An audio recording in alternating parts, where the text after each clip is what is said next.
à tous, bienvenue ce matin à ce culte. On va commencer par prier pour introduire le culte. Je vais laisser Olivia le faire. C'est un jour de joie, Seigneur. Te disons merci pour ta présence. Te disons gloire et merci. Alléluia. C'est un jour de joie ce matin. C'est un jour de joie aujourd'hui. C'est un jour de grâce de Dieu, parce que Dieu nous aime, parce que Dieu nous a donné le souffle, parce qu'il nous soutient, parce qu'il entend nos prières, parce que même si on le découvre, même si on le cherche, il se laisse trouver. C'est vrai ? Et c'est un jour de joie, et quand c'est un jour de joie, et si on a la santé pour le faire, on se lève pour exprimer sa joie, ensemble. Il n'y a pas de raison que je sois tout seul assis, il n'y a que Raph qui peut être assis ce matin, ou ceux qui sont malades ou fatigués. Voilà, vous avez une excuse. Voilà, on va se lever pour louer le Seigneur ensemble, si vous le voulez bien. Et je bénis Dieu parce que c'est vraiment une grâce, comme ça a été dit dans la prière tout à l'heure, qu'il y ait des engagements dans le baptême. Et on a combien de baptêmes cet après-midi ? Combien ? C'est qui ? Dites-le à vos voisins parce que tout le monde n'est pas au courant. Hein. Voilà. Et la semaine prochaine, c'est qui ? Séverine, Marion et Maësan. Donc il y en a 3 la semaine prochaine. Amen. Gloire à Dieu. Gloire à Dieu. Gloire à Dieu, gloire à Dieu. C'est génial. Alors ce matin, on va vraiment glorifier Dieu et je bénis Dieu parce que c'est... Des fois, on se demande est-ce que le Saint-Esprit, il veut nous parler, il veut nous montrer des choses. On essaye d'être attentif à ce qu'il dit et ce qu'il fait. Et Thierry, tout à l'heure, nous a introduit ce temps dans la prière avec un passage dans 1 Pierre, chapitre 2. C'est ça que tu as lu, hein, Thierry, hein, ok ? Et Thierry et moi, on ne vit pas ensemble. On ne s'est pas appelé ce matin. Donc, il ne savait pas ce que j'avais lu. Et j'ai lu précisément le chapitre 1 et le chapitre 2 de 1 Pierre ce matin. Seigneur conduit. Et il conduit particulièrement parce qu'il nous a parlé de joie au travers de cette prière qu'on a entendue tout à l'heure. Je voudrais juste vous partager un verset. Ce n'est pas celui que j'avais prévu, mais c'est comme ça que c'est conduit. Il est écrit dans 1 Pierre au chapitre 1 et au verset 9. « Jésus, vous ne l'avez pas vu. » On est d'accord. Jésus, on ne l'a pas vu physiquement. On est d'accord. Et bien voilà ce que dit Pierre. « Jésus, vous ne l'avez pas vu et pourtant, vous l'aimez. » Ou vous allez apprendre à l'aimer. « Mais en plaçant votre confiance en lui, sans le voir encore, vous êtes remplis d'une joie glorieuse et inexprimable. » C'est pas beau, ça ? Ok ? Je relis juste parce que je trouve ça beau. Mais en plaçant votre confiance en lui, dans ce qu'il dit, dans ce qu'il fait, sans le voir encore, parce qu'on va le voir, mais pour l'instant, ce n'est pas le cas. Vous êtes remplis d'une joie glorieuse et inexprimable, car vous obtenez en retour votre salut, qui est le but de votre foi. Parce qu'on reçoit le salut, on est sauvé, c'est le but de notre foi. Le but de notre foi, c'est d'être sauvé. Amen. Gloire à Jésus, gloire à Dieu. On va bénir Dieu ensemble.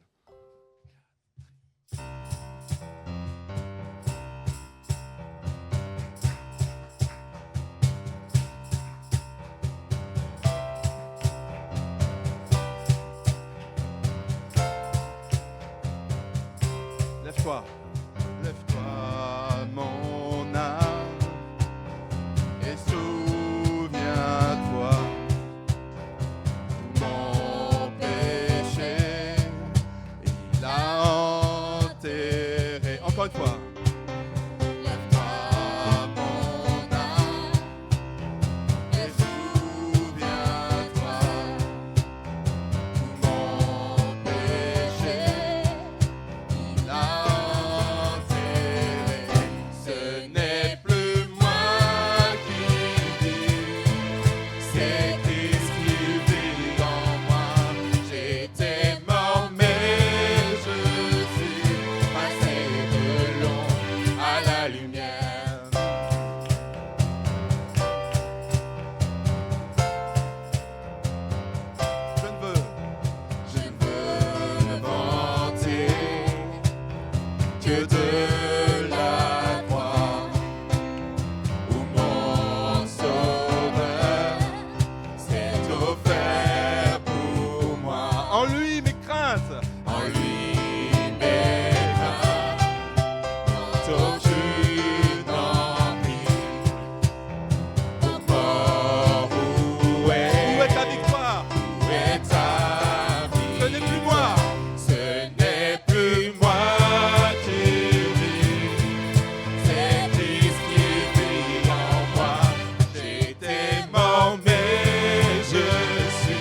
passer de l'ombre à la lumière.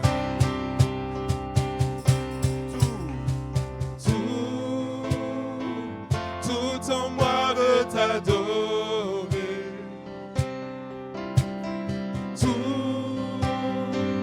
Tout en moi veut t'adorer. Tout en moi veut t'adorer.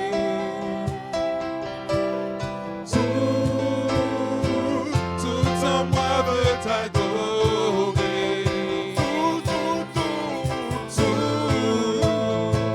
Tout en moi veut t'adorer.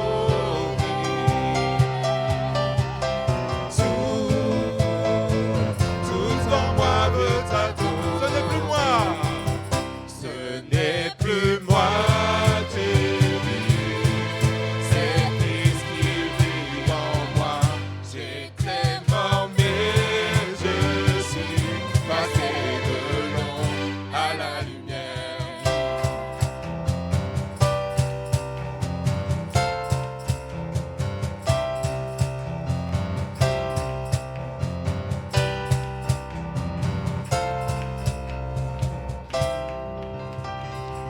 À toi la gloire, Dieu saint. À toi la gloire, Dieu vivant. Nous te bénissons. Tu fais des choses, Seigneur, Dieu Tout-Puissant, extraordinaires. Nous voulons te bénir, te célébrer. Tu as mis un chant nouveau dans nos cœurs ce matin. Tu veux mettre un chant nouveau dans nos cœurs. Nous te bénissons, Seigneur, Dieu saint. Jésus a mis un chant nouveau dans nos cœurs. Jésus a mis un chant nouveau dans nos cœurs. Rien ne pourrait nous enlever le bonheur. Jésus a mis dans nos cœurs un chant nouveau. Jésus a mis un chant nouveau dans nos cœurs. Jésus a mis un chant nouveau dans nos cœurs. Rien ne pourrait enlever le bonheur. Jésus a mis dans nos cœurs un chant nouveau. Jésus nous a dit de vivre en harmonie. Jésus nous a dit de vivre en harmonie. Par l'Esprit nous pouvons être tous unis. Jésus nous a dit de vivre en harmonie. Quelle est belle la famille du Seigneur. Quelle est belle la famille du Seigneur. C'est l'amour que Dieu dit brûle dans nos cœurs. Quelle est belle la famille du Seigneur. Il a changé nos douleurs en cris de joie. Il a changé nos douleurs en cris de joie. Nous ne pleurons plus, nous dansons devant lui. Il a changé nos douleurs en cris de joie. Jésus a mis un chant nouveau dans nos cœurs. Jésus a mis un chant nouveau dans nos cœurs. Rien ne pourrait nous enlever le bonheur. Jésus a mis dans nos cœurs un chant nouveau. Jésus nous a dit de vivre en harmonie. Jésus nous a dit de vivre en harmonie. Par l'Esprit nous pouvons être tous unis. Jésus nous a dit de vivre en harmonie. Toi la gloire, Dieu saint. Toi la gloire, Dieu vivant. Merci Seigneur pour la joie, Seigneur mon Dieu, que tu renouvelles. Merci pour la paix que tu renouvelles. Merci parce que tu parles et tu as des paroles qui restaurent, qui guérissent, Seigneur. Parce que tu agis puissamment, tu agis chaque jour, tu vas encore agir aujourd'hui.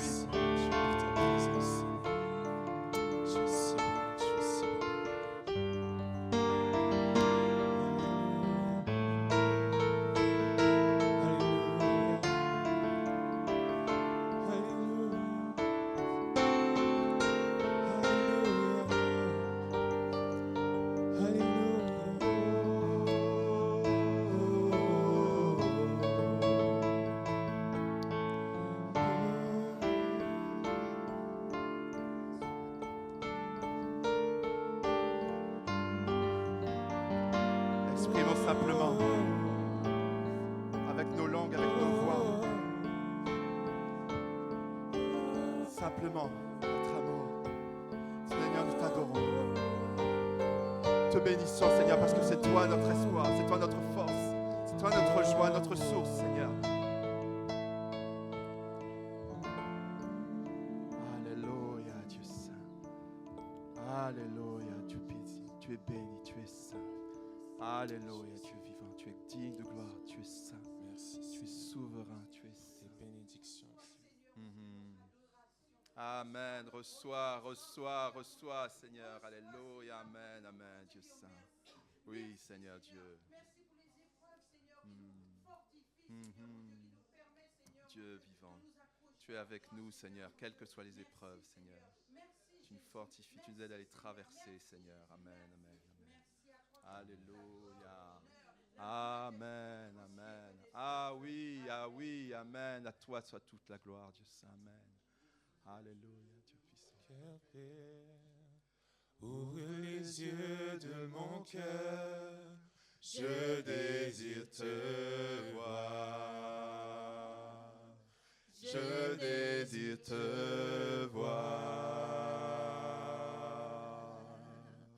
Ouvre les yeux de mon cœur. Ouvre les yeux de mon cœur. Je désire te voir. Je désire te voir. Élevé au plus haut des cieux, rayonnant de l'éclat de ta gloire. Répands ton amour, ta force, alors que nous chantons, tu es saint. Élevé au plus haut des cieux, rayonnant de l'éclat de ta gloire. Répands ton amour, ta force, alors que nous chantons, tu es saint. Oh, tu es saint, tu es saint. Tu es saint, tu es, oh Jésus. Tu es saint, tu es saint. Je désire te voir. Tu es saint, tu es saint. Tu es saint, tu es saint. Tu es saint, tu es saint. Je désire te voir. Alléluia. Nous désirons te voir. Nous l'avons lu dans ce passage tout à l'heure. Dans ce passage de ta parole, nous l'avons lu que nous voulons te voir, que nous te verrons. Alléluia. Mais nous te voyons déjà en esprit. Nous te voyons déjà par ce que tu fais, par qui tu es, parce que tu témoignes à nos cœurs, Dieu saint. Alléluia. Gloire, tu es saint. Tu es saint. Tu es saint. On va continuer à proclamer la sainteté de Dieu. Et saint, ça veut dire deux choses. Ça veut dire mis à part. Et souvent, quand on entend saint, ça veut dire aussi parfait. Il n'y en a qu'un seul qui soit parfaitement parfait, c'est Dieu. C'est Dieu lui-même. C'est le Père, le Fils, le Saint-Esprit. Mais saint, ça veut dire aussi mis à part. Peut-être que vous avez mis à part ce matin. De quoi? Pour voir matériellement à l'œuvre de Dieu. Et on va faire passer les paniers de dîmes et offrandes pour cela. Merci Sarah. Parce que c'est aussi une façon de mettre à part. C'est aussi une façon d'honorer Dieu. C'est aussi une façon de reconnaître Dieu. C'est aussi une façon, un acte de foi. Seigneur, je te fais confiance. Je donne là, mais je te fais confiance. Parce que tu pourvois. Tu pourvois même si ma situation est peut-être un peu compliquée. Alors soyons raisonnables, bien sûr, mais donnons selon ce que notre cœur nous montre de donner. Sans tristesse, ni contrainte. Il n'y a aucune tristesse. Il n'y a aucune contrainte, mais il y a de la joie à donner. Alléluia. Tu es saint. Et Joël aussi est au fond de l'église pour celles et ceux qui veulent faire des virements avec leur carte bancaire. Alléluia.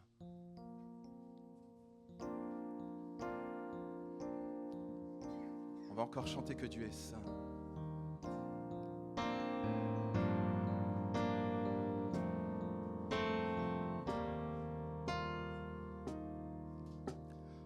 toutes les générations devant lui prosterner, entonnent ensemble un cantique à l'agneau. Ceux qui nous ont précédés et ceux qui nous suivront entonneront ce cantique à l'agneau. Ton nom est le plus grand, ton nom est tout puissant, ton nom est au-dessus de tout. Puissance, Autorité, royaume et dignité, ton nom est au-dessus de tout. et les anges acclament. Tu es saint, L'univers proclame. tu es saint, tu es glorifié. Tu es saint, à jamais tu es saint.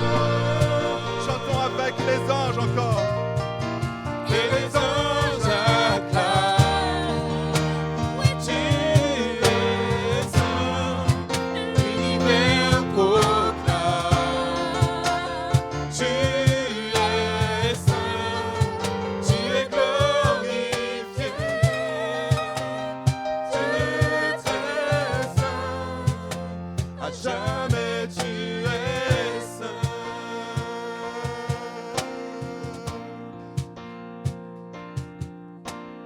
Vous qu'il a pardonné, qu'il a racheté, venez, venez chanter ce cantique à l'agneau. Vous qu'il a libéré, vous qui portez son nom, venez, venez chanter ce cantique à l'agneau. Ton nom, ton nom est le plus grand, ton nom est le puissant, ton nom, oh Jésus, est au-dessus de tout.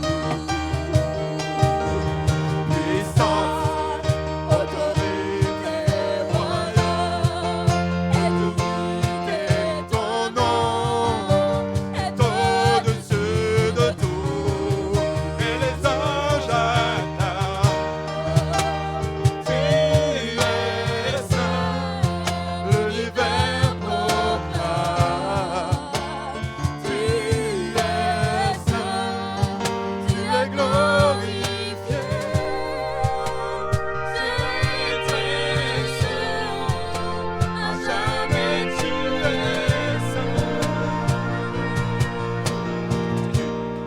Et tout ton peuple crie. Tu es saint, toi le roi des rois. Tu es saint, Dieu d'éternité.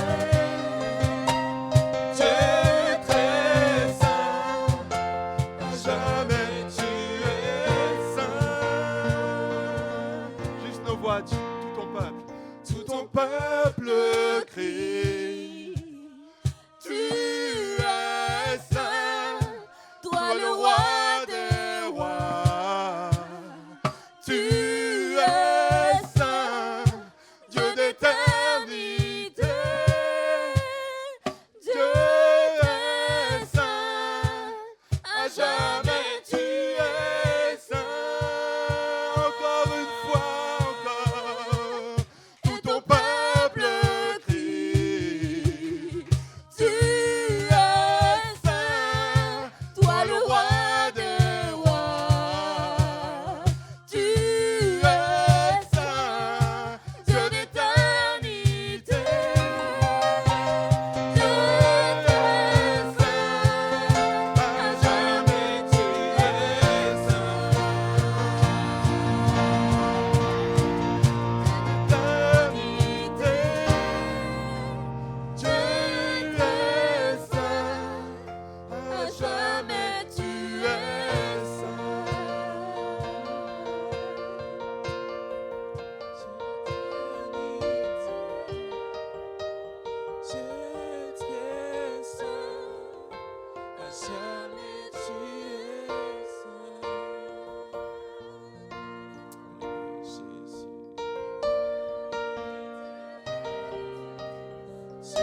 part, Seigneur. Tu es à part pour tout, Seigneur. Nous voulons te proclamer.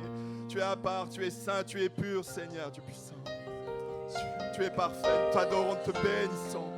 Nous t'aimons, Seigneur, Dieu puissant. Tu es notre joie, notre cours. Tu es notre source. Nous te bénissons, Seigneur.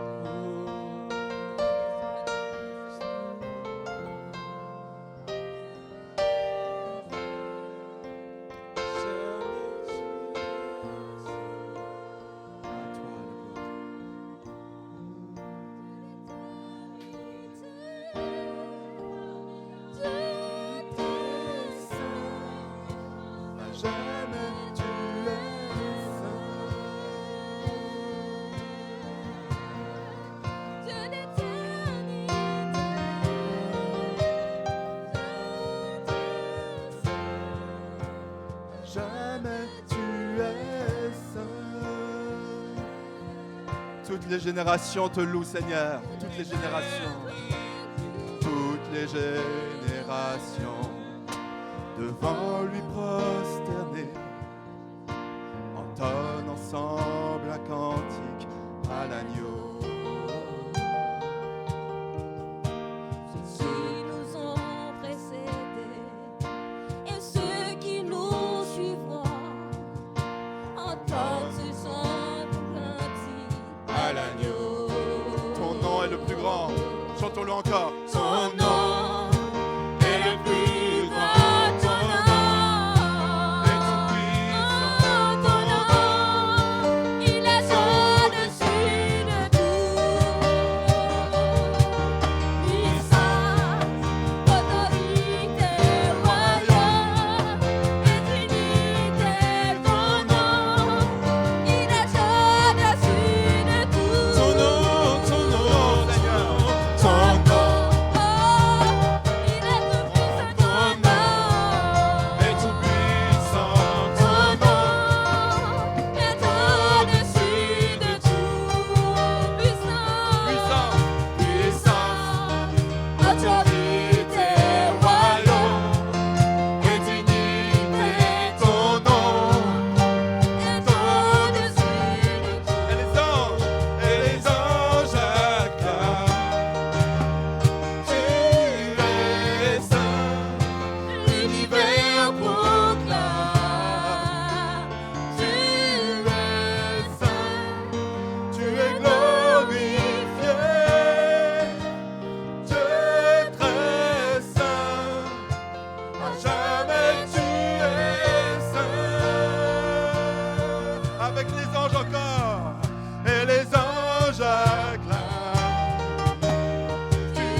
jamais tu es saint.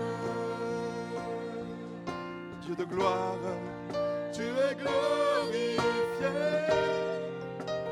Dieu très saint, jamais tu es saint.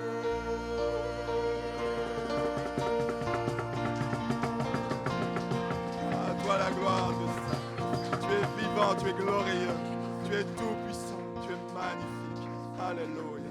Tu es magnifique, tu es saint, tu es saint. Alléluia, alléluia, alléluia, alléluia. Alléluia. Gloire, gloire, gloire, gloire. Gloire, gloire, gloire à Jésus. Gloire, gloire, gloire, gloire, gloire, gloire, gloire. Seigneur t'appelle, tu as l'impression que tu ne le vois pas, tu as l'impression de ne pas l'entendre, mais il t'appelle ce matin, cache-toi en lui, il est là, il t'attend.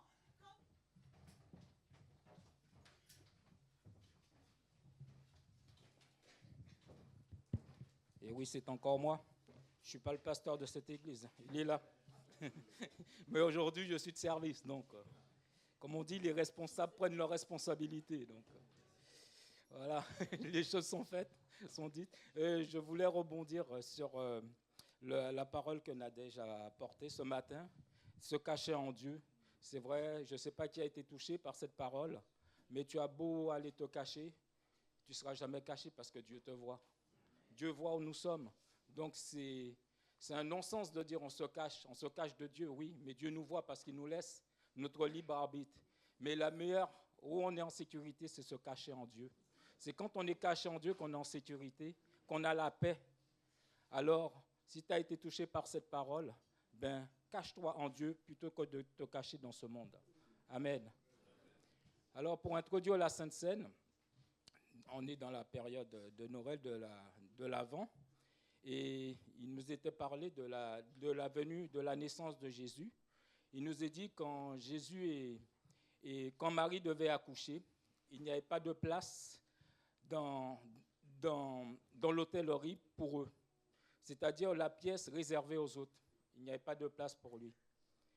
Et ce qui manquait à la naissance de Jésus est apparu à sa mort. Jésus a dit à Pierre et à Jean de se préparer en vue du repas pascal. Il devait suivre un homme portant une couche d'eau jusqu'à chez lui et demander aux propriétaires de leur prêter la chambre d'hôte où Christ et ses disciples pourraient manger la Pâque. C'est dans Luc 22, versets 10 à 12. Donc, la scène présageait sa crucifixion. Alors, ce matin, cette table n'est pas réservée qu'aux membres de cette église, elle est réservée à tous ceux qui sont baptisés et tous ceux qui sont passés par les eaux du baptême. Je vais vous demander de vous lever et je vais appeler Mucienne qui va m'aider à distribuer le pain et le vin. Ça va être un petit peu, la lecture que je vais vous faire ce matin va être un petit peu particulière, mais tout est biblique, rassurez-vous. Donc levez-vous si vous voulez prendre part à la scène.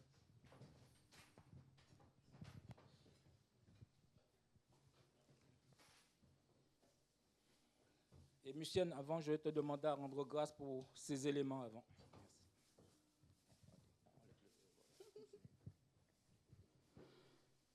Merci Seigneur pour ces bons moments qu'on a passés ensemble, Seigneur mon Dieu. Merci pour ta présence, merci pour ta grâce, Seigneur Jésus. Merci pour la paix, merci Seigneur parce que tu veilles sur nos vies, Seigneur mon Dieu. Merci pour tout ce que tu as fait pour nous, Seigneur éternel, toute cette semaine, Seigneur éternel Dieu. Tu étais là et tu es là, tu es toujours là, tu seras toujours là, Seigneur. Je remets cette sainte scène entre tes mains, Seigneur mon Dieu. Je remets ces pains que nous allons partager ensemble, Seigneur éternel. Je remets les jus de raisin qu'on allons partager ensemble, Seigneur mon Dieu, pour ta grâce, pour ton nom, pour ton avenir, Seigneur éternel Dieu. Que tu nous bénisses, Seigneur mon Dieu, par ta grâce et par ton amour infini, Seigneur mon roi. Amen. Donc nous allons nous attendre et prendre tous ensemble le pain et le vin. Et dans Luc 22, à partir du verset 14, il nous est dit « Quand l'heure fut venue, il se mit à table avec les 12 apôtres. Il leur dit « J'ai vivement désiré manger cette Pâque avec vous avant de souffrir. Car je vous le dis, je ne mangerai plus jusqu'à ce qu'elle soit accomplie dans le royaume de Dieu. » Puis il prit une coupe, remercia Dieu, « Prenez cette coupe et partagez-la entre vous. » Et c'est ce que nous allons faire ce matin. Amen. Et pendant que nous passons, sentez-vous libre de pouvoir adorer et de louer Dieu. Car je vous le dis, désormais je ne boirai plus du fruit de la vigne jusqu'à ce que le royaume de Dieu soit venu. Ensuite, il prit du pain et après avoir remercié Dieu, le rompit et leur donna en disant, « Ceci est mon corps qui est donné pour vous. Faites ceci en souvenir de moi. » On prend le pain. Après le souper, il prit de même la coupe et la leur donna en disant, « Cette coupe est la nouvelle alliance en mon sang qui est versée pour vous. » Amen. Et continuons à le célébrer, à le louer. Parce que c'est vrai, on a chanté la sainteté de Dieu, mais c'est vrai, quand on est dans la présence, dans cette sainteté, c'est vrai qu'on se laisse toucher, mais on sent comme des torrents d'eau, mais une eau qui est tellement fluide, qui est tellement douce, qui fait tellement de bien. Être dans la présence de Dieu, c'est quelque chose vraiment d'extraordinaire quand on l'expérimente, mes frères et sœurs. Et c'est vrai, le but de Dieu, c'est que nous expérimentons sa sainteté, être en sa présence. Alléluia. Gloire à Dieu. Dieu est bon, n'est-ce pas? Dieu est toujours bon, même quand on ne s'en rend pas compte, même quand on a l'impression que, voilà, parfois l'océan se déchaîne, mais Dieu est toujours bon.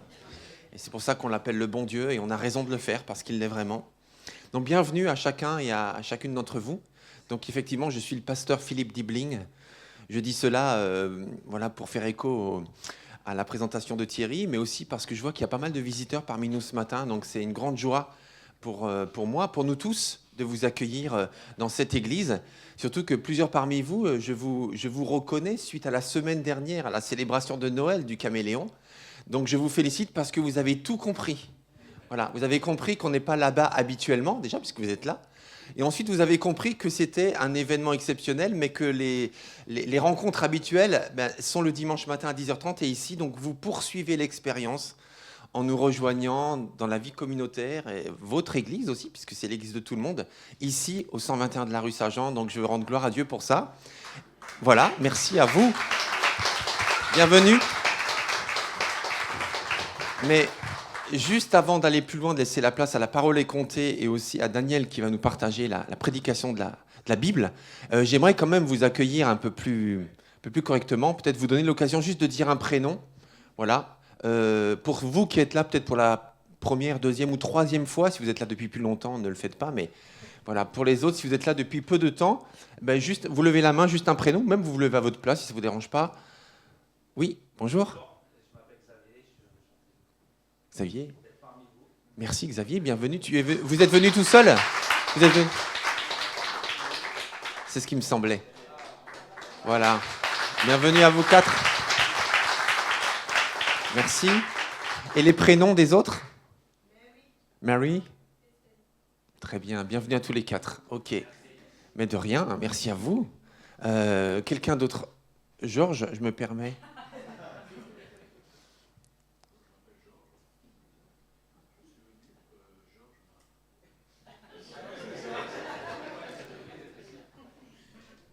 Mais bienvenue, Georges. Bienvenue. Que Dieu vous bénisse. Que Dieu vous bénisse. Voilà, tous les Georges sont bénis. Et tous les autres aussi. Exactement. Tous les autres Georges. Voilà. Et tous les autres tout court. Est-ce que quelqu'un d'autre est là ? Oui. Oui. Bon, bonjour.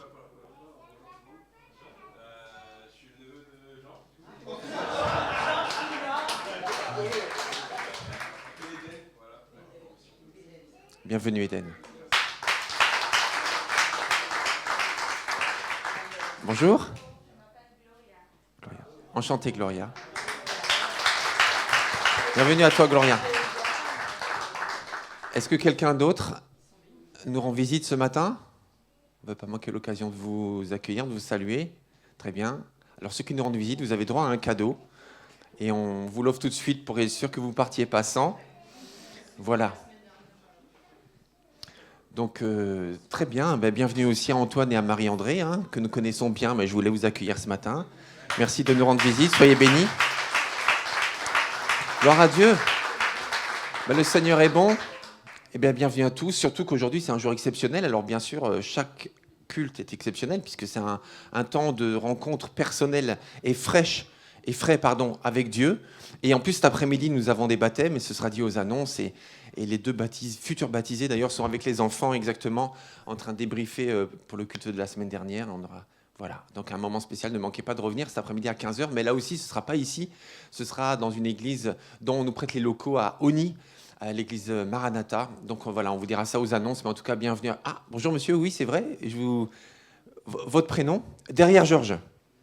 Juste derrière Georges. Bonjour monsieur. Bienvenue. Votre prénom, c'est comment ? Samuel. Bienvenue à Samuel. Voilà, on ne veut pas vous manquer quand même. Ah oui. C'est important que vous rentriez chez vous avec la joie d'avoir été accueilli correctement, Samuel. Bienvenue en tout cas. Très bien. Écoutez, je vais laisser la place à la parole est comptée. Par contre, j'ai oublié qui est là ce matin. Voilà, mais vous le savez, vous vous reconnaîtrez. Donc venez s'il vous plaît, vous qui êtes prévus pour ce matin. Merci à vous et je vais laisser la place à Daniel. Là, en même temps, tu peux venir s'il te plaît. Venez.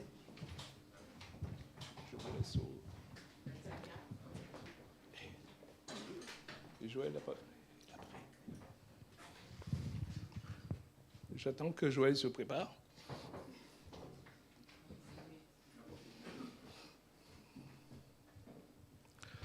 Je vais vous dire un psaume que vous connaissez certainement. Bénissez l'Éternel, vous tous serviteurs du Seigneur, qui vous tenez en sa présence durant les veilles de la nuit.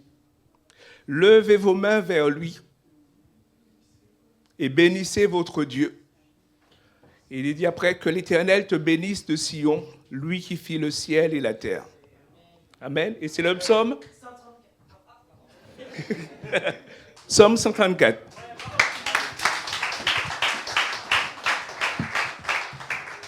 Bonjour à tous.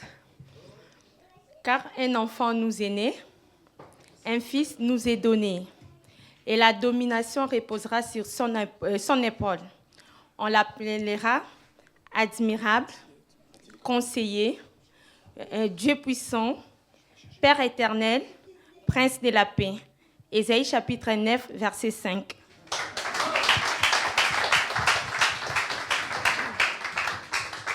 Bonjour. Alors, notre Dieu est plein de tendresse et de bonté.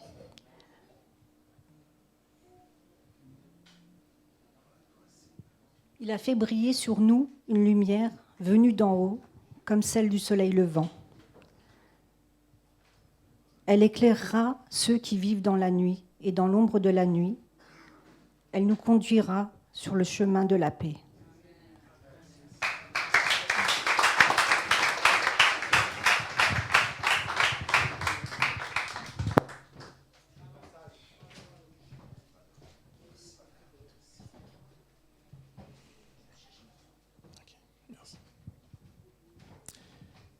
Merci Seigneur.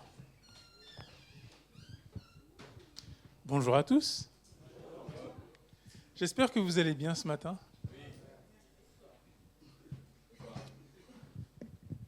Alors moi, ça va. Un peu mitigé parce que j'ai un peu la boule au ventre. Ça ne se voit pas, mais à chaque fois que je dois me présenter devant vous, ça fait un peu bizarre. Ça fait un peu bizarre. Et en fait, c'est ça. Vous êtes beau, et puis moi, je me sens pas à la hauteur, en fait. Donc,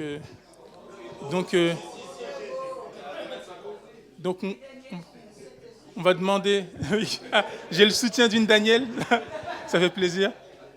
Mais on va demander au Seigneur son aide. On va lui demander de parler, parce que moi, je ne suis pas venu faire un discours. Il faut que le Seigneur parle. Et donc, on va. Et tout d'abord, je voudrais juste apprécier la parole qui a été dite. C'est bon aussi de juste apprécier, de prendre compte de ce que la parole de Dieu fait. Il faut s'imprégner, il faut la consommer. Il a dit à Ézéchiel qu'il mange le rouleau. Il faut manger la parole. Il faut s'imprégner de ce qui a été dit. Un enfant nous est né, un fils nous est donné. Seigneur, merci pour ta parole. C'est ta parole qui est la vérité. Seigneur, c'est toi qui nous sanctifie. C'est toi qui nous rend purs, qui nous met à part, qui nous rend saints. C'est toi qui fais tout dans nos vies. Tu es tout pour nous. Sans toi, nous ne sommes rien.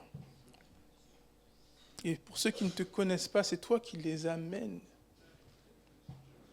Tu les amènes dans un cheminement où ils entendent parler de toi, ils entendent des grandes choses et ils veulent en savoir plus. Et toi, tu es là. Tu es les bras grands ouverts. Seigneur, tu es partout.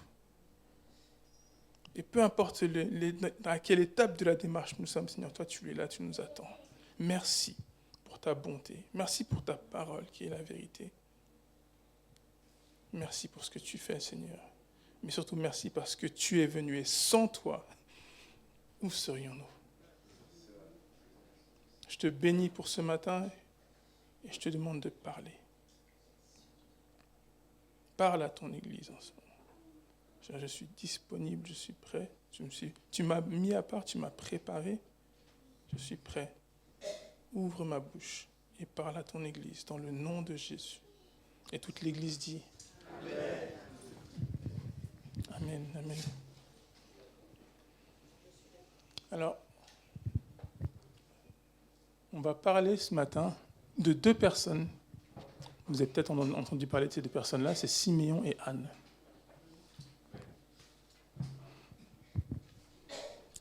Alors, c'est pas fait exprès, hein, c'est pas fait exprès, on parle d'eux dans Luc, donc on va aller dans Luc, donc je vous demanderai à chacun de prendre Luc, le chapitre 2, du verset 25 au verset 38. Et je ne vais pas attendre que chacun l'ait, je vais le lire.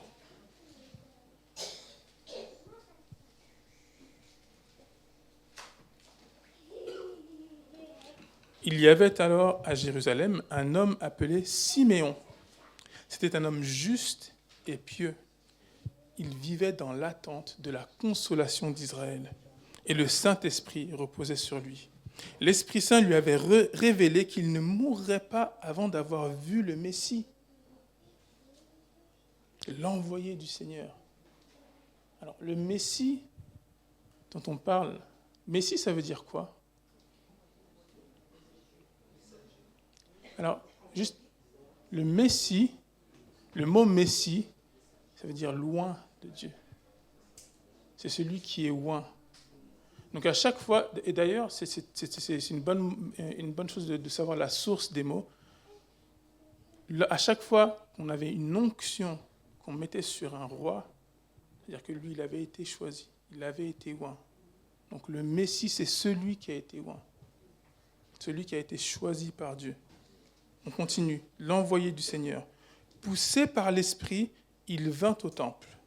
Quand les parents de Jésus apportèrent le petit enfant pour accomplir les rites qu'ordonnait la loi, Siméon le prit dans ses bras et loua Dieu en disant : « Maintenant, Seigneur, tu laisses ton serviteur s'en aller en paix. Tu as tenu ta promesse, car mes yeux ont vu le salut qui vient de toi, et que tu as suscité en faveur de tous les peuples. Il est la lumière pour éclairer les nations. Il sera la gloire d'Israël, ton peuple. » Le père et la mère de Jésus étaient émerveillés de ce qu'il disait de lui. Alors, pour que vous puissiez suivre, je ne sais pas si... Attendez, on continue. Voilà. Siméon les bénit et dit à Marie, sa mère, « Sache-le, cet enfant est destiné à être pour beaucoup en Israël une occasion de chute ou de relèvement. Il sera un signe qui suscitera la contradiction. Ainsi seront dévoilées les pensées cachées de bien des gens. Quant à toi, tu auras le cœur comme transpercé par une épée. » Il y avait aussi une prophétesse, Anne, fille de Phanuel, de la tribu d'Aser. Elle était très âgée. Alors, juste petite anecdote, à l'époque, on ne dépassait pas les 38 ans. Maintenant, vous allez voir quel âge elle a. Elle avait été, dans sa jeunesse, elle avait été mariée pendant 7 ans. Puis, elle est devenue veuve et a vécu seule jusqu'à 84 ans. Ça, c'est de la longévité. Ça dépasse même l'espérance de vie actuelle. Et qu'est-ce qu'elle faisait? Elle ne quittait pas le temple où elle servait Dieu nuit et jour par le jeûne et la prière. Elle arriva, elle aussi, au même moment. Elle louait Dieu et parlait de l'enfant à tous ceux qui attendaient que Dieu délivre Jérusalem. Merci Seigneur. Alors, Anne et Siméon. Attendez. Oh. On a un petit problème technique. Je n'arrive pas à contrôler. Peut-être qu'il y a un petit problème de pile. Alors, on refait. Sinon, au pire, je vous fais un signe. Quand je vous fais ça, vous avancez. Si je vous fais ça, vous reculez. Ça va être plus simple. Ça va être plus simple. On va travailler en synchro avec la sono pour pouvoir avancer. Parce que je ne veux pas rester concentré sur les visuels, mais je veux que vous soyez concentrés surtout sur la parole. Alors, on va essayer. Voilà. Donc, on a 2 personnes, Siméon et Anne. Il y a des similitudes. Ils sont similaires sur certains points. Déjà, il y a un homme et une femme. Alors, c'est assez surprenant parce quand on parle de la Bible, souvent on vous dit oui, c'est un peu misogyne, priorité aux hommes, ainsi de suite. Alors là, on voit les deux sont représentés. Les deux voient Jésus, l'enfant Jésus, et les deux font quelque chose. Il y en a une qui est déjà prophétesse, donc elle a déjà, on dit directement que c'est une prophétesse. On ne vous dit pas que Simeon est un prophète. Par contre, Simeon prophétise. Donc, les deux ont quelque chose, un don de Dieu, puisque la prophétie, c'est un don de Dieu. Il y en a un, et là, Luc met l'accent sur le fait que le Saint-Esprit le guide. Mais il faut savoir que on ne peut pas venir dire quelque chose, mais une prophétie de la part de Dieu si on n'est pas guidé par le Saint-Esprit. Donc les deux sont guidés par le Saint-Esprit. Lorsque Anne vient parler de l'enfant Jésus et de ce qu'il va faire, pareil, c'est le Saint-Esprit qui la pousse à faire ça. Elle ne peut pas venir et dire des choses de cette manière-là sans être guidée par le Saint-Esprit. Donc on a tout cela. Non, il y a un terme que vous avez peut-être entendu lorsqu'on lisait le texte, c'est la consolation d'Israël, la délivrance d'Israël. Ce terme en hébreu, c'est Nacham. Alors, regarde ton voisin, tu dis Nacham. Nacham. Qu'est-ce que ça veut dire, Nacham? Alors, ce terme-là, c'est intéressant. C'est pas un cours d'hébreu, vous inquiétez pas. Mais ce terme-là, c'est un terme qui intervient à chaque fois que l'on parle de l'intervention de Dieu pour la consolation.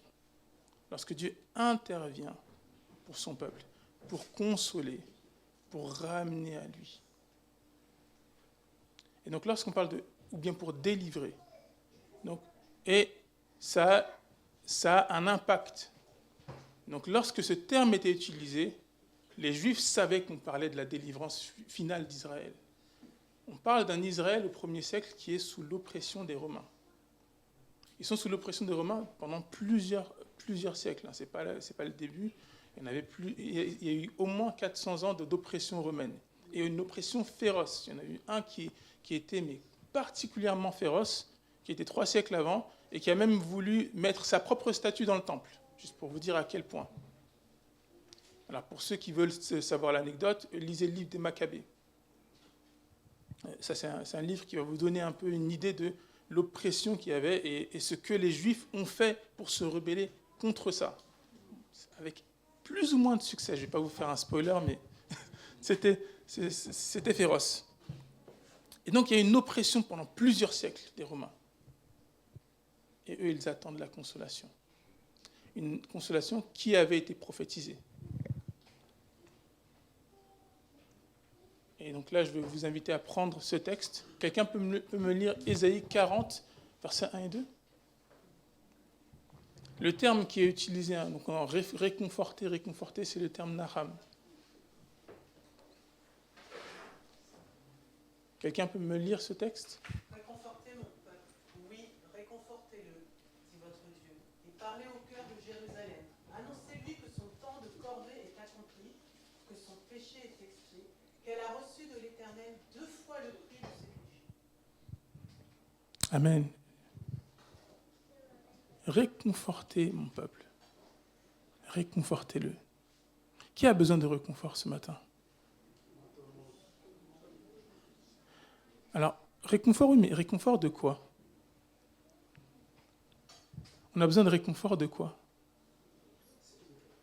Alors, des problèmes, des difficultés, de tout ce qu'on a subi, soit spirituel ou physique ou émotionnel.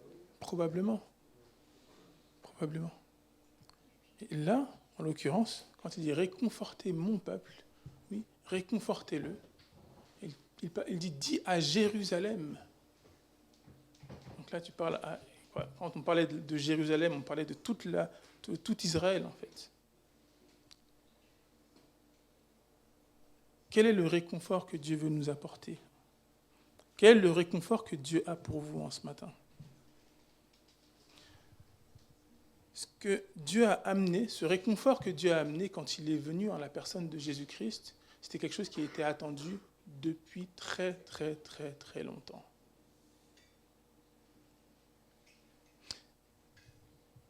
Et c'est difficile de savoir à quel point les gens l'attendaient, en fait. Mais juste pour vous dire, tous ceux qui avaient lu, bien tous les scribes et les pharisiens de l'époque, ils avaient compris, ils avaient lu les prophéties d'Ésaïe, de Daniel, et ils avaient fait des calculs, et ils se sont dit, ah, c'est dans cette saison-là là, qu'il va venir. Donc, il était attendu avec impatience. Vous ne pouvez pas imaginer à quel point les gens attendaient que le Messie vienne. Ils se disent, qui est le Messie? Est-ce que c'est toi? Est-ce que c'est toi? Est-ce que c'est toi? Pour preuve, quand Jean arrive, Jean le Baptiste, il vient, on lui demande, est-ce que c'est toi le Messie? Et il y en a d'autres qui sont venus et qui l'étaient. Bon, je l'ai mis dans les notes, vous le verrez pour les groupes de maison, mais il y a Gamaliel, qui était un pharisien, c'était pas n'importe qui, c'était un docteur de la loi. Et un de ses disciples, par exemple, c'est l'apôtre Paul, à l'époque où on l'appelait Saul de Tarse.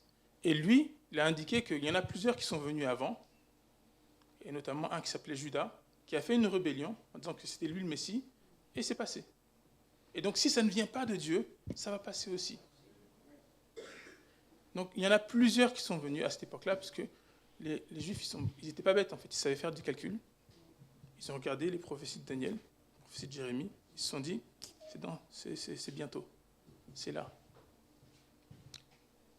Est-ce que vous lisez la Bible? Il faut regarder les prophéties qui ont été dites. La fin des temps, c'est là. Jésus revient bientôt. Est-ce que vous êtes prêts? Il est indiqué qu'elle a reçu de l'Éternel 2 fois le prix des péchés. 2 fois. Pourquoi 2 fois?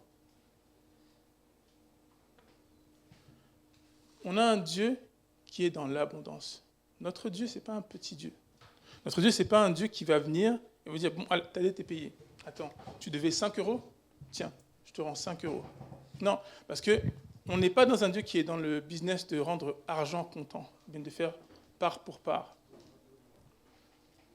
Il n'est pas comme ça. Pour lui, il veut que tu n'aies aucun souci, que tu ne te sentes plus alourdi par cette dette.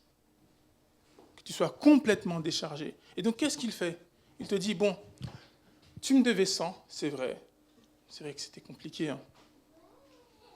Mon fils, il est venu là, il a payé 200 pour toi. Donc, c'est moi qui te dois maintenant. Et ce qui est beau dans tout ça, c'est que non seulement il paye ta dette, mais il continue de te donner après. Ça, c'est notre Dieu. On a un Dieu qui est tellement dans l'abondance. Vous connaissez la parabole du fils prodigue. Le mot prodigue, ça veut dire gaspille. C'est ça que ça veut dire, le fils prodigue. Et on a un Dieu qui est tellement dans l'abondance que d'apparence, on dirait qu'il gaspille, qu'il donne, mais parce qu'il a tout, en fait. Il a tout. N'ayez pas peur de venir à Dieu. N'ayez pas peur de venir à lui. Il y a une abondance qui vient avec lui. Nacham, donc ce terme qui vient, la consolation d'Israël, c'était Jésus. C'était Jésus qui venait amener cela. Et donc, dès qu'ils l'ont vu, ils ont compris, en fait. Ils ont compris que cet enfant, ce n'était pas n'importe qui. Ils ont compris que cet enfant allait changer tout. Alors, on peut me dire que Jésus n'a rien changé. C'est possible. Moi, je vais vous donner juste un avis. C'est peut-être que le mien. Vous me dites si vous êtes d'accord.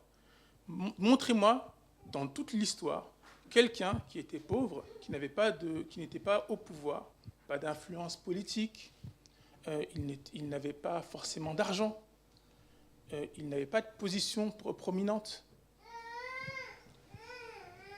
et qui a réussi à influencer tellement l'histoire que même nos calendriers sont influencés par lui. Il n'était pas au pouvoir, ce n'était pas un roi. Alors oui, c'est le roi des Juifs. Oui, mais même les Juifs l'ont rejeté. C'est dur de trouver en fait quelqu'un dans l'histoire qui avait autant d'influence et pourtant qui textuellement ne devrait pas en fait en avoir autant. D'habitude, on parle des rois. Vous connaissez Alexandre le Grand? Vous savez qu'il y a plus de références à Jésus dans les temps anciens que de références à Alexandre le Grand.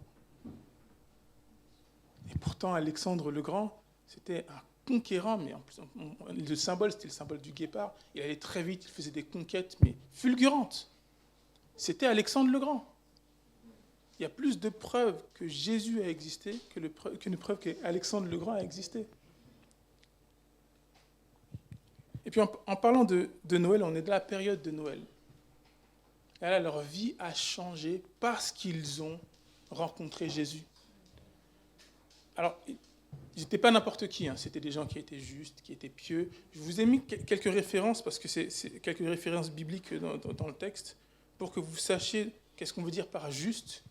C'est Habacuc qui nous dit « le juste vivra par la foi ». Donc ce n'est pas pour rien qu'on doit être juste. Et ça veut dire quelque chose d'être juste. C'est pas juste. Quand on est juste, c'est qu'on a été justifié.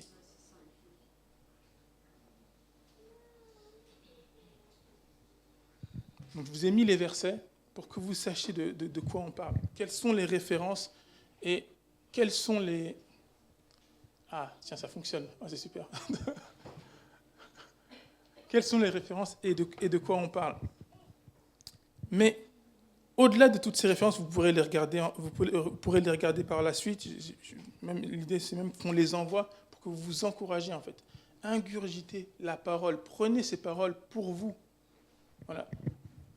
Dieu il n'est pas venu pour rien. Jésus n'est pas venu pour rien. Il n'est pas venu juste pour dire « Ah ben tiens, je suis là. Ok, il y avait besoin de remplir une tâche. Ok, bon, les hommes, ils n'y arrivent pas, je vais le faire. » Puis il l'a fait. Une fois que c'est fait, il a fait « Ok, mission accomplie, je m'en vais. Bon, vous vous débrouillez, maintenant vous prenez le reste. » Non, c'est pas comme ça, en fait. Jésus, il est venu. Il s'est dit « Ok, ils ont du mal avec le péché. Je n'ai pas besoin de vous dire ce que vous avez fait de mal. Je n'ai pas besoin de vous le dire. Moi, vous n'avez pas besoin de me dire ce que j'ai fait de mal. Parce que vous le savez. En fait, on sait ce qu'on fait de mal. D'une manière inhérente, on sait ce qu'on a fait de mal. Moi, je sais que quelquefois, je fais des mauvaises choses. Je fais des erreurs. Des fois, ça ne passe pas. Je voulais me contenir, mais je n'y arrivais pas. Ah, on m'a dépassé, on m'a fait une queue de poisson, et là, j'ai pas su garder le contrôle. Mais est-ce que vous savez ce que Dieu a pour vous en réserve? Est-ce que vous savez ce que Dieu dit de vous? Est-ce que vous savez à quel prix il vous a racheté? Qu'est-ce qu'il a fait quand il est venu? Combien ça lui a coûté quand il est venu? Est-ce que vous savez ça? Donc, l'objectif quand on vient à l'église, c'est pas qu'on nous dise « Oui, t'es mauvais, tu es ceci, t'es pécheur. » Oui, c'est bien, mais en fait, non, on a tous été, on sait tous ce qu'on a fait de mal. Mais est-ce que vous savez ce que Dieu a fait? Il y avait un pasteur qui disait que les 2 premiers chapitres de la Bible, la création, c'est la perfection que Dieu avait créée. Et tous les autres chapitres, c'est Dieu qui poursuit, c'est l'homme qui fait des bêtises, l'homme qui tombe, et Dieu qui le poursuit. On a un Dieu qui nous poursuit constamment. On a plus de 570 prophéties sur un Jésus qui va venir dans l'Ancien Testament. Et on en a 300, dès qu'il est né, qui ont été réalisées. Mais ça lui a coûté. Ce n'est pas rien, ce n'est pas rien. Jésus, ce n'est pas n'importe qui. Mais pourtant, vous avez entendu parler de lui. Certains d'entre nous, moi y compris, on a une relation avec lui. Ça change la vie, en fait. Mais la vie d'Anne, la vie de Siméon, elle aurait pu être différente. Siméon, il avait une place au temple. C'est pas n'importe qui qui vient prendre les enfants qu'on présente. Parce qu'en effet, en dehors du temple, tu peux, mais pas à l'intérieur du temple. Il y avait un ordre, il y avait une hiérarchie. Donc si tu n'as pas un rôle, tu ne peux pas venir prendre n'importe quel enfant. Donc quand l'enfant a été présenté, lui, il est dans une position où il pouvait prendre l'enfant. et où il pouvait non seulement prophétiser, mais qu'on ne le fasse pas taire. Parce que si tu n'es pas dans ta position, on te fait taire. Et comme vous pouvez le lire plusieurs fois dans tous les évangiles, en fait, dès qu'il y a quelqu'un qui n'était pas dans sa position et qui essayait de parler, on le faisait taire. Il y a un aveugle Bartimée qui l'a appris à ses dépens. Il a dû crier plus fort. Donc, il était dans une position, il aurait très bien pu rester dans cette position confortable. Mais il a été conduit par le Saint-Esprit. Alors là, je parle aux chrétiens.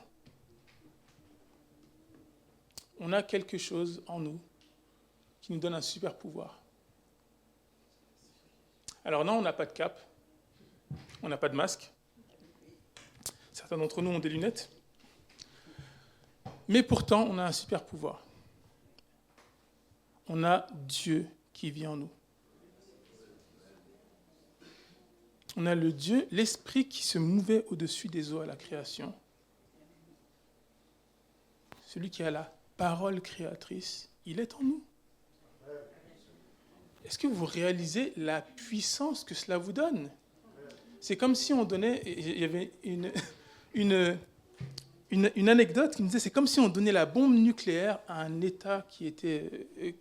à un petit État. C'est ça l'impact que vous avez. C'est ce que vous avez en vous. Et pourtant, pour beaucoup, on ne fait rien. On est là, les bras ballants, bien les bras dans les poches. Est-ce que vous vous laissez conduire par ce Dieu-là qui est en vous? Comme Simeon, comme Anne? Est-ce que vous parlez? Est-ce que vous prophétisez? Regarde ton voisin, dis-lui parle.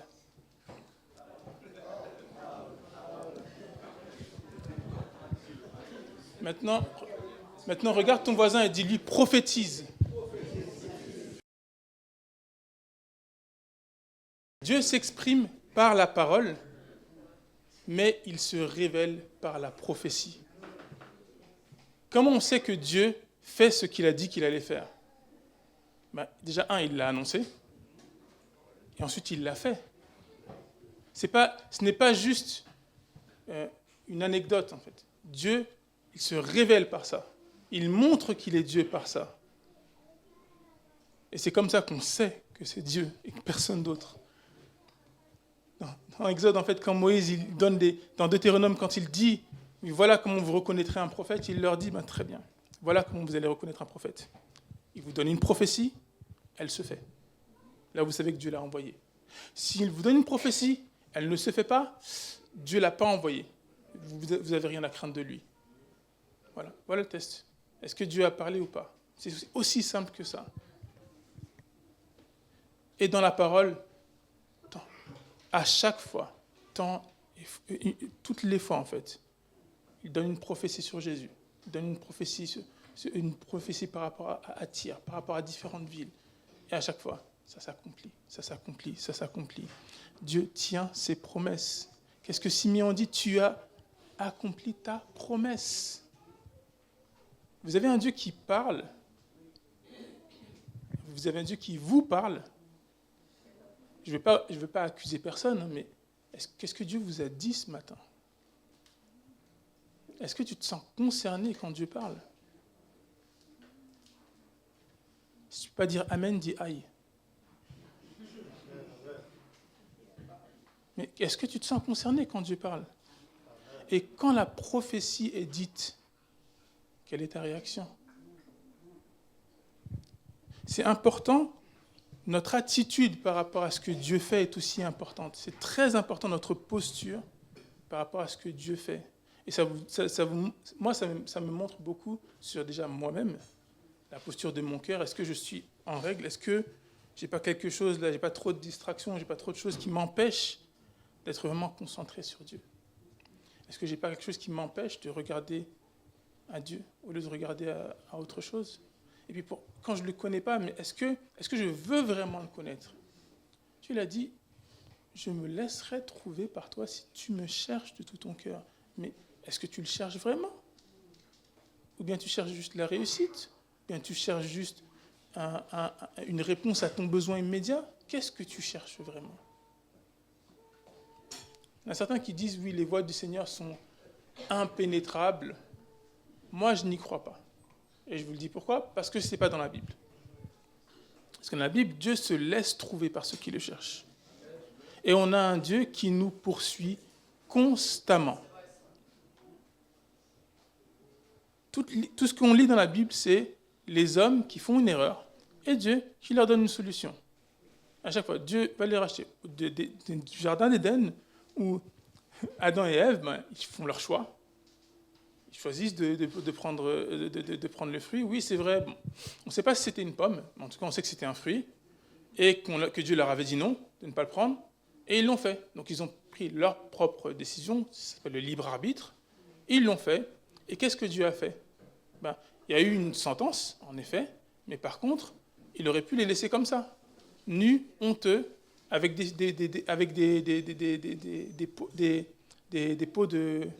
feuilles, voilà, avec des feuilles de figuier, des feuilles sur elles, voilà, tout ça. Il aurait pu les laisser comme ça. Non. Il y a une bête qui a été sacrifiée, parce qu'ils ont eu des habits avec une peau d'animal. Donc Dieu leur a donné une solution.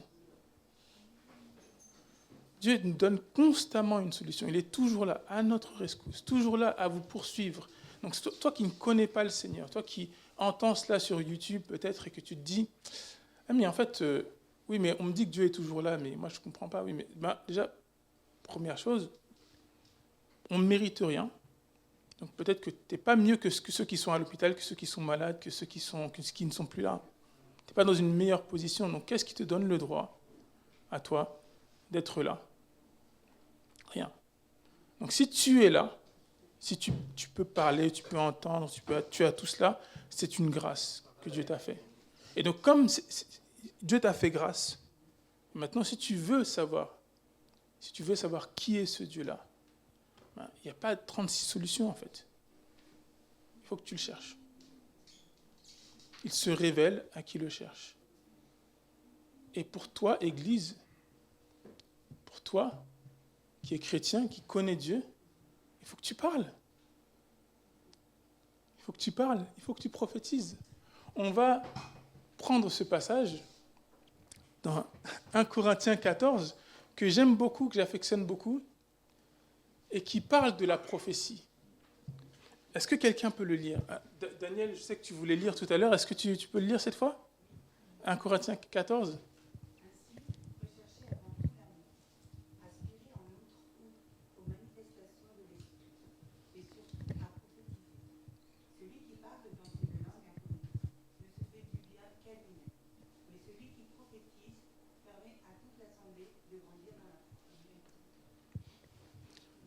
Alors, on va continuer. Il y a une autre partie, donc versets 24 et 25. Si tu peux continuer, Daniel, s'il te plaît. Alors, et qu'il entre un visiteur incroyant ou un homme quelconque, ne se trouvera-t-il pas repris par tous et exposé au jugement de tous? Les secrets de son cœur seront mis à nu. Alors il tombera sur sa face en adorant Dieu et s'écriera: certainement, Dieu est présent au milieu de vous. Imaginez cette scène. Quelqu'un vient, il ne connaît pas l'endroit, il vient, il a vu la lumière, il est entré. Ou elle voit la lumière, elle rentre. Et là, on prophétise sur elle. Et elle crie certainement, Dieu est présent au milieu de vous. Est-ce que vous voulez ça, Église? Est-ce que tu veux ça? Pour toi, pour ta famille, autour de toi. Mais il n'y a pas de secret en fait. Il faut que tu parles. Il faut que tu prophétises. Alors, Église, parle. Église, parle. Il n'y a pas de secret, en fait. Dieu veut changer la vie de ceux qui sont autour de nous. Il a changé la vie d'Anne, il a changé la vie de Siméon, mais il ne l'a pas changé de la même manière qu'il va changer ta vie. On est chacun différent. Anne était déjà prophétesse. Hein. Elle était déjà prophétesse. Et donc, qu'est-ce qu'elle a fait autour d'elle? Elle a parlé. Dieu lui avait déjà révélé des choses. Elle a juste dit ce que Dieu lui a révélé. Voilà. regardez cet enfant-là, tu vas faire des grandes choses à travers lui. Vous attendez la délivrance de Jérusalem? C'est lui. Et pour Siméon, il était conduit par l'Esprit. C'était un homme droit. Il croyait. Et le Saint-Esprit lui dit, attends, reste là. Tu ne partiras pas tant que tu n'as pas vu ce que j'ai en réserve pour mon peuple. Et donc il a attendu. Il a attendu pendant un certain temps. Et puis Dieu lui a montré cet enfant. Et il l'a pris dans ses bras et là, il a dit, maintenant je peux partir en paix. Parce que j'ai vu. J'ai vu ce que tu as en réserve pour ton peuple. Tu as tenu ta promesse. Et là, il s'est mis à prophétiser. Mais est-ce que vous n'avez pas la possibilité aussi de dire tout simplement, Dieu, mais tu as tenu ta promesse. Et de le dire autour de vous. Église, parle. En cette période, il y a tellement de gens qui se suicident. Il y a tellement de gens qui sont tristes, qui sont seuls, qui pensent que c'est juste une fête commerciale, qui se disent « Ah oui, il y a plein de choses qui ne sont pas forcément bibliques dans tout ça. » Alors, petite anecdote, pourquoi le 25 décembre ? On devrait peut-être faire une série de « Pourquoi Noël n'est pas païen ?» Oui, parce qu'il y en a beaucoup qui disent « Noël, c'est un truc païen. » Alors, newsflash, ce n'est pas quelque chose de païen. Pourquoi on a choisi le 25 décembre ? Alors, pour info, il y a une tradition hébraïque qui dit qu'un prophète meurt le jour de sa conception.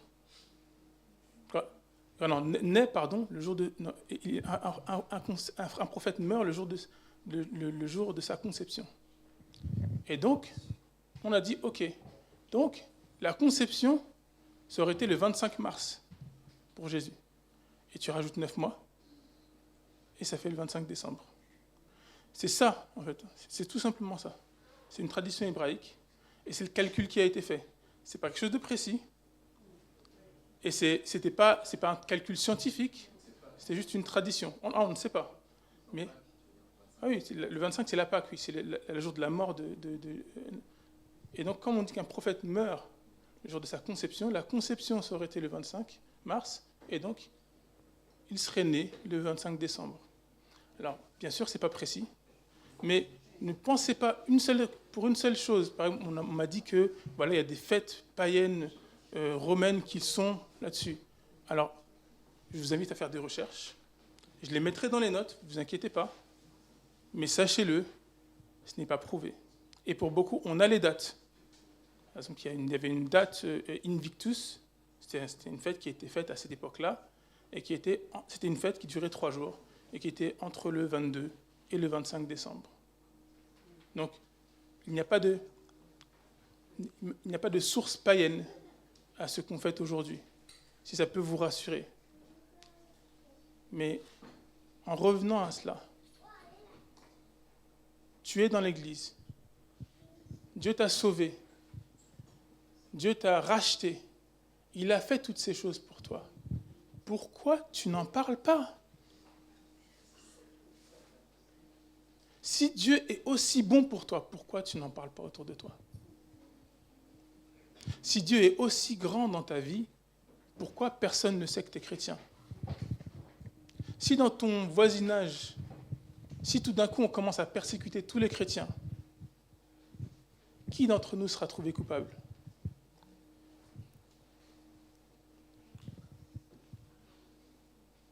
Pendant qu'on a la liberté de pouvoir partager notre foi, parlons autour de nous. Les temps commencent à changer. On est dans une atmosphère de plus en plus hostile au partage de la foi. Mais pour l'instant, il n'y a pas encore de persécution. Donc profitons-en pour parler autour de nous. Profitons-en pour dire tout simplement ce que Dieu a fait. Ce n'est pas compliqué. J'ai vu quelque chose l'autre jour. J'étais en voiture et là, quelque chose me dit, bon, freine un tout petit peu. Déjà, je ne conduis pas très vite, parce que je n'aime pas forcément conduire super vite. Et là, quelque chose me dit, mais freine un tout petit peu. Je suis sur l'autoroute. Je me dis, mais C'est un peu bizarre. Et je freine, et là, je vois une voiture qui déboule comme ça sur le coin. Et là, je me dis, mais merci Seigneur. Je ne me suis pas fait percuter par cette voiture. C'était un fou furieux qui est venu, qui a fait ça, comme ça. Et moi, je ne l'aurais pas vu. Il était complètement dans mon angle mort. Donc, je me serais fait percuter. Mais il y a plein de... Et là, c'est juste un exemple parmi tant d'autres. Il y en a plein. Dieu nous fait grâce. Il fait des choses dans votre vie. Il faut le dire. Les gens ne sauront pas si vous ne le dites pas. La victoire, elle est dans deux choses. Par le sang de l'agneau et par la puissance de votre témoignage. Église, parle. Et qu'est-ce qu'on doit faire aussi en tant qu'Église ? Église, prophétise. Prophétise autour de toi. Prophétise autour de toi. Alors vous allez me dire, oui, mais comment en fait ? Est-ce que c'est pas un ministère, la prophétie ? Oui, mais le passage qu'on a lu là, dans ce passage d'un Corinthiens 14, ce que l'apôtre Paul indique aussi, c'est qu'il voudrait que tous prophétisent. Donc, ce n'est pas quelque chose qui est donné qu'aux pasteurs, qu'aux leaders dans l'Église, il ne faut pas être diacre ou ainsi de suite, c'est donné à tous. C'est donné à tous. Donc, c'est donné à toi aussi. C'est donné à ton voisin. Donc, regarde ton voisin et dis-lui. Regarde le voisin de gauche, tu lui dis « parle ». Regarde le voisin de droite, tu lui dis « regarde le voisin de droite maintenant, tu lui dis « prophétise ». On va prier. On va prier sur ces deux choses. On va prier sur ces deux choses, c'est très important. Église, parle. Église, prophétise. Pour ceux qui ne connaissent pas le Seigneur, Dieu veut te parler. On a un Dieu qui se révèle. On a un Dieu qui parle. Et toi, tu l'entends, mais tu ne comprends pas. Tu as entendu parler de Dieu, tu as entendu qu'il a fait des grandes choses, mais tu te dis un peu comme Gédéon, mais oui, mais non, mes parents m'ont dit que Dieu avait fait ça, il a fait plein de miracles, mais moi, je ne les vois pas. Et puis, il est où ce Dieu ? Alors, j'ai une bonne nouvelle pour toi. La consolation est arrivée. Le Naham est arrivé. Cette consolation que tout Israël attendait avec impatience au 1er siècle, elle est là, elle a été faite chair, elle a tout accompli sur la croix, elle est ressuscitée, elle est à la droite du Père.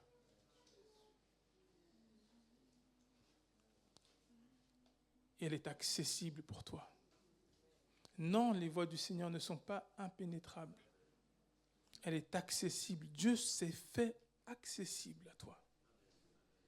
Est-ce que tu vas l'accepter ? Ce n'est pas demain, ce n'est pas après-demain, ce n'est pas quand je serai pur, c'est tel que tu es.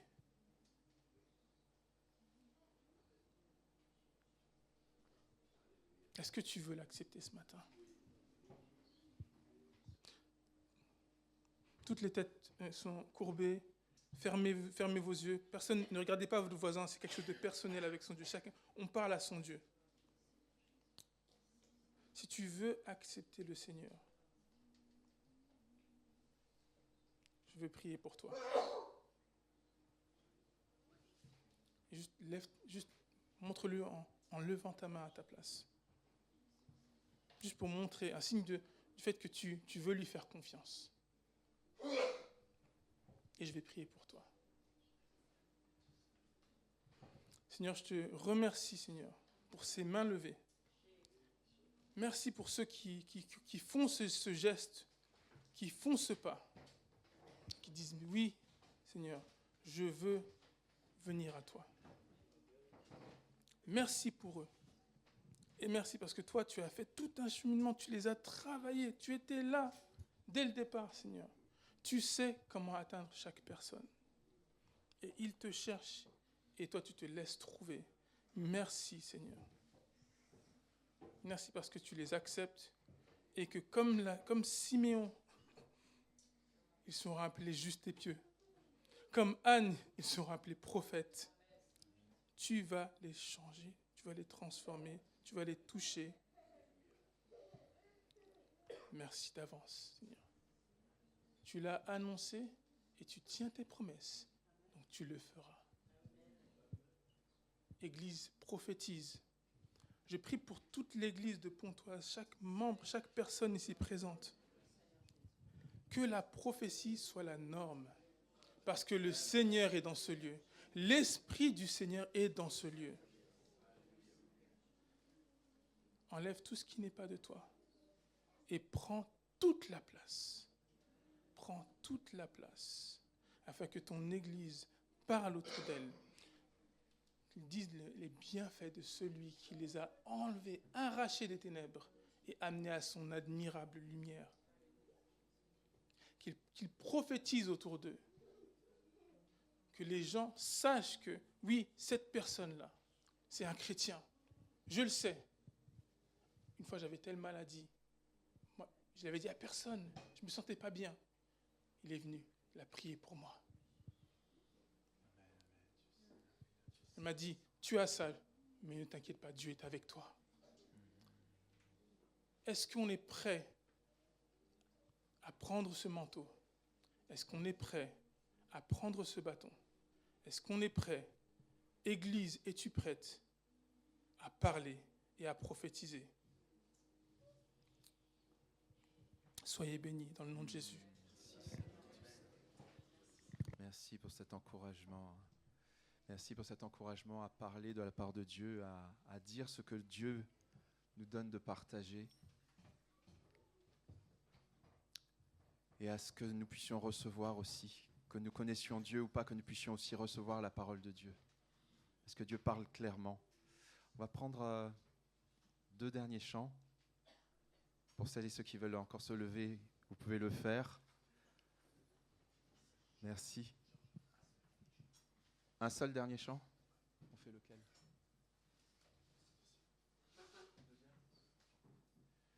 Ok. On va prendre le dernier chant.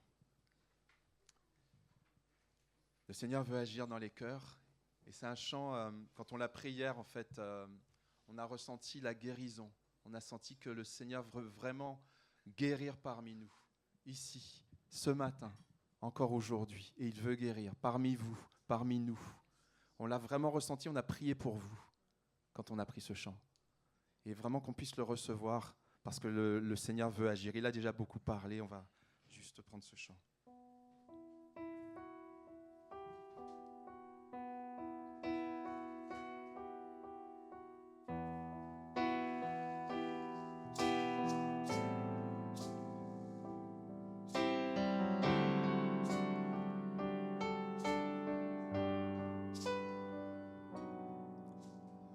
Plonge-moi dans ta rivière d'amour,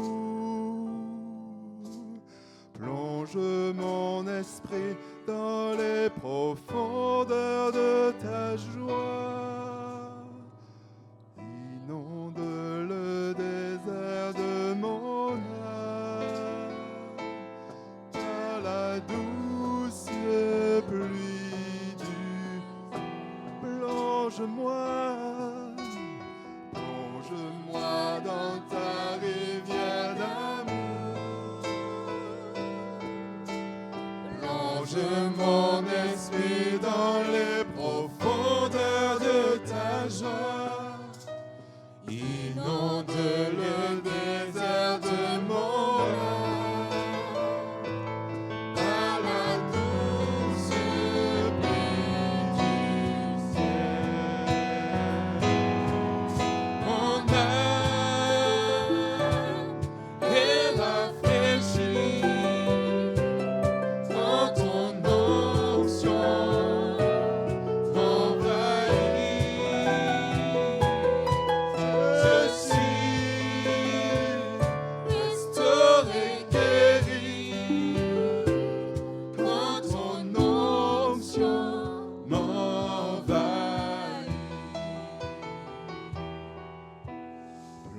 Plonge-moi dans ta rivière d'amour.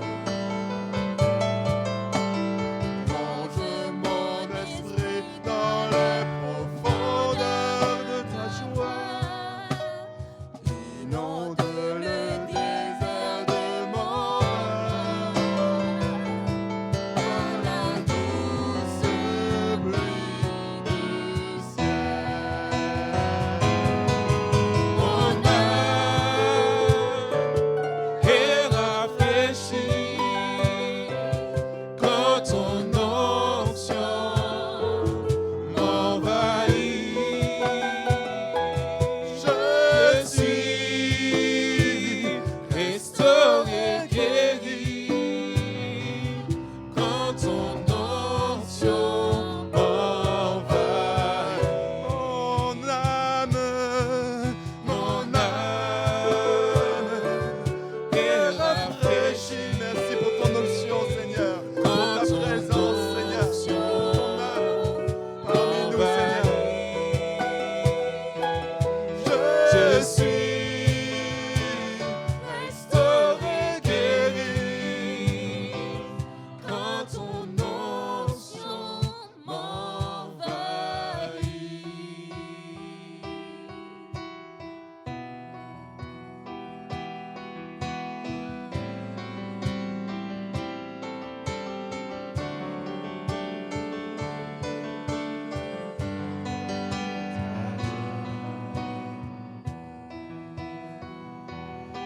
Oh, merci pour ton œuvre, Seigneur.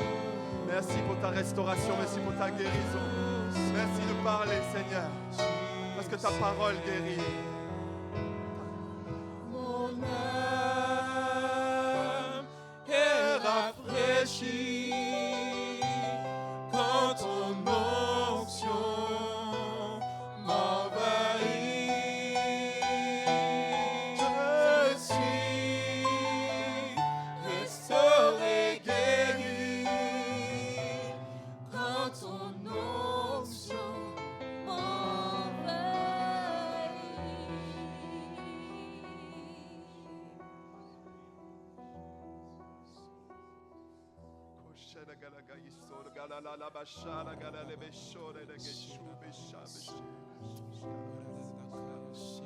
Oh, merci pour ta grâce, Seigneur Jésus. Merci pour ton onction, Seigneur Dieu puissant. Alléluia, Jésus. Merci pour ton œuvre, Seigneur. Tu vois les guérisons du cœur, les guérisons de l'âme, les guérisons du corps, Seigneur Dieu puissant. Alléluia.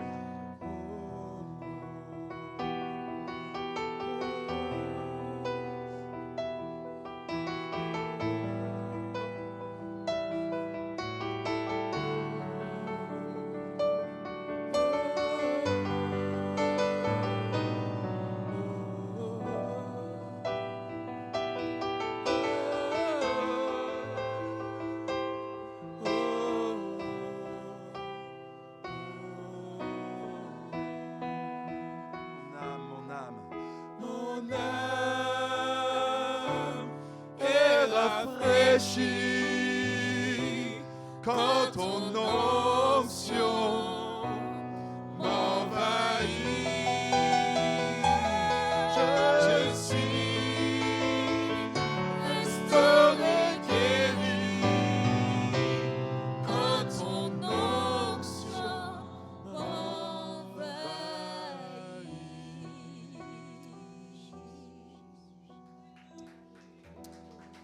Toi la gloire, Seigneur.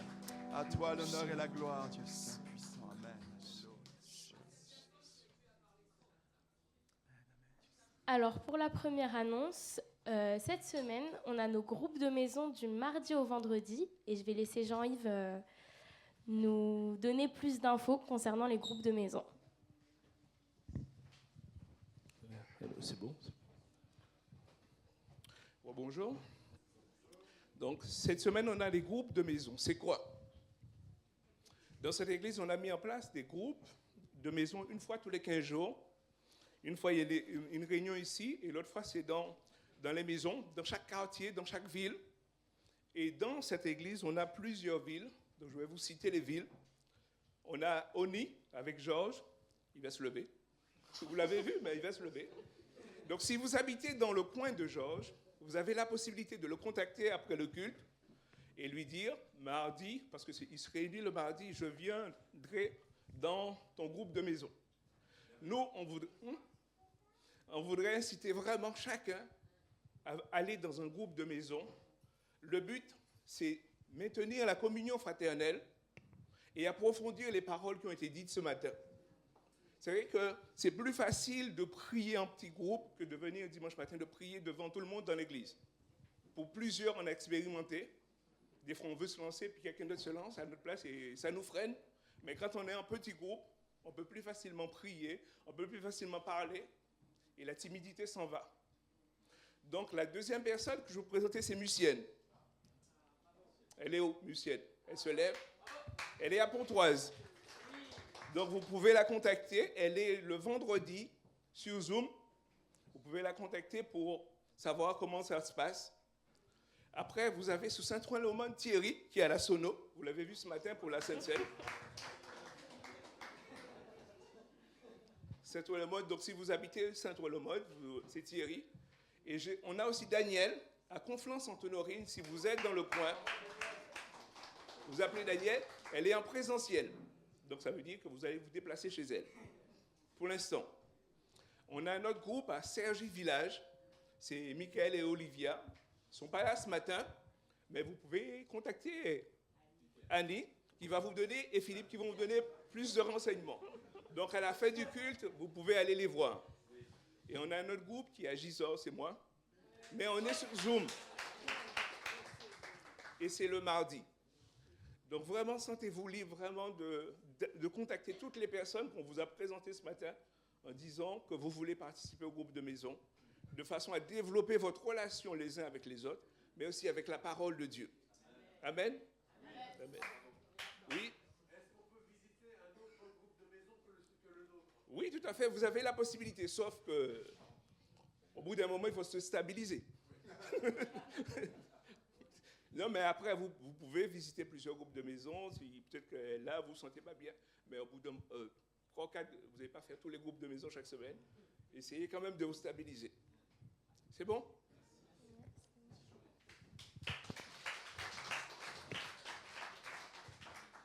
Du coup, dimanche prochain à 10h30, on a notre culte ici comme d'habitude. On continue la série de Noël, La rencontre qui change une vie. Et la prédication sera apportée par Annie. À 15h la semaine prochaine, on aura 3 baptêmes ici même. Donc on vous encourage à venir.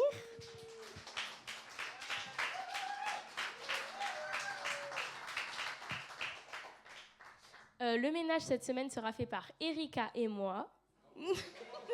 Normalement. Et pour rappel, aujourd'hui à 15h, à l'église Maranatha, on a 2 baptêmes. Donc l'église Maranatha, c'est 60 rue des Patis à Osny. Pour info, l'adresse, si vous avez besoin. Ok, je pensais qu'elle voulait rajouter quelque chose. Et pour rappel, les parents, à l'issue du culte, on vous invite à descendre chercher vos enfants, s'il vous plaît. Pensez-y, comme ça, les monos peuvent partir, profiter aussi. Je vais prier pour... Ah, il y a 2 annonces. Excuse-moi Mathilde, elle aurait dû être faite avant la prédication ou la parole, j'ai pas fait. Est-ce que tu peux mettre les visuels, s'il te plaît, pour... Alors, merci Daniel pour cette prédication, franchement, sur la consolation et la délivrance. Alors, on va juste attendre les 2 images. C'est le dernier jour aujourd'hui pour voilà, faire un cadeau de Noël, mais un beaucoup plus petit que ça. Un petit don ou un grand don pour les femmes qui sont à Amsterdam dans les trafics sexuels de la prostitution. Toutes les femmes de l'Église de Dieu dans le monde font une action voilà, particulière en tant que femmes pour cette action-là, ainsi que pour des enfants dans un grand centre au Kenya qui, en ce moment, sont en difficulté. Il y a eu beaucoup de problématiques climatiques. Il y a environ 400 enfants qui sont nourris tous les 15 jours, non, toutes les semaines, mais qui sont ensuite aussi dans l'éducation et qui sont voilà, nourris par une mission, ces 2 missions-là. Donc ça, c'est le Kenya. voilà, avec Cathy Swift qui a monté cette association il y a des années, et les enfants sont de plus en plus nombreux. Et il y a le deuxième, s'il te plaît, c'est voilà, le sex trafficking à Amsterdam. Donc moi, j'ai vraiment été touchée par le mot consolation, parce que vous voyez, nous aujourd'hui, on n'est pas à Amsterdam, on n'est pas au Kenya, on ne peut pas faire grand-chose, et on se dit, mais enfin, Seigneur, l'état du monde, tu l'as dit, Daniel, l'état de ces gens, qu'est-ce qu'on peut faire? Qu'est-ce que toi et moi, on peut faire? Ben, toi et moi, dans ce que Daniel a dit, nous sommes les mains, les bras de Dieu. La bouche, on n'est pas au Kenya, on n'est pas à Amsterdam, mais on est aujourd'hui des bras et des mains de Jésus. Et on peut, par notre don, un don voilà, d'argent ici, puisque ça va être vraiment pour que ces femmes soient soutenues, soignées, aidées, pour celles qui veulent sortir de ces trafics, parce que beaucoup sont dans des réseaux quand même. Voilà. Et donc, on a là des bénévoles de l'Église de Dieu qui s'occupent de ce ministère, ainsi que celui du Kenya. Donc, s'il vous plaît, par contre, vraiment qu'on ait une traçabilité, vous prenez une enveloppe, vous pouvez encore le faire maintenant, venir ici, mettre dans les paniers, si vous le voulez, même si c'est déjà passé. Vous pouvez mettre là dans don, femmes, mission. Vous mettez simplement ça, don, femme, mission, et Joël saura le mettre. Tout ira la semaine prochaine.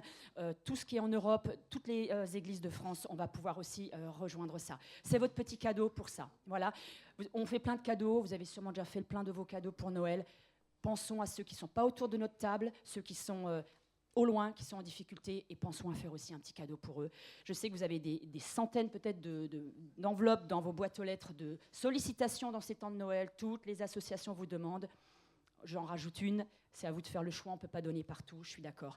Voilà, mais je vous sollicite, moi, en tant que femme ici, pour les femmes. Et les familles, bien sûr, ce n'est pas réservé aux femmes. Vous pouvez aussi donner les hommes, mais c'est une action spéciale. Merci Mathilde. Voilà, merci pour vous. On vous dira après le résultat.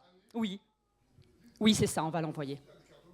Oui, tout à fait, évidemment. Vous pouvez aller chez Joël, il va noter du coup femme. Joël, tu mets femme Europe, femme mission, et ça peut être carte bleue, espèce, chèque, Église de Dieu. Donc on va faire simple, on ne passe pas par ACO, on passe par Église de Dieu, puisque ce sera envoyé là-bas. Merci beaucoup, merci pour votre générosité. Merci. Je vais prier pour clôturer le culte. Je vous invite à vous lever, s'il vous plaît. Seigneur, je te remercie pour cette belle journée. Merci pour ces baptêmes cet après-midi, Seigneur. Merci parce qu'encore aujourd'hui, tu répands ton onction sur chacun, sur chacune. Je te demande vraiment que cette semaine, on puisse être vraiment tes témoins, Seigneur Jésus. Que tu puisses déverser sur nous ton onction, Seigneur, pour parler de toi. Merci, Père, pour ta présence. Merci pour ce culte. Je te demande de raccompagner chacun, chacune, Seigneur Jésus. Amen. À tout à l'heure.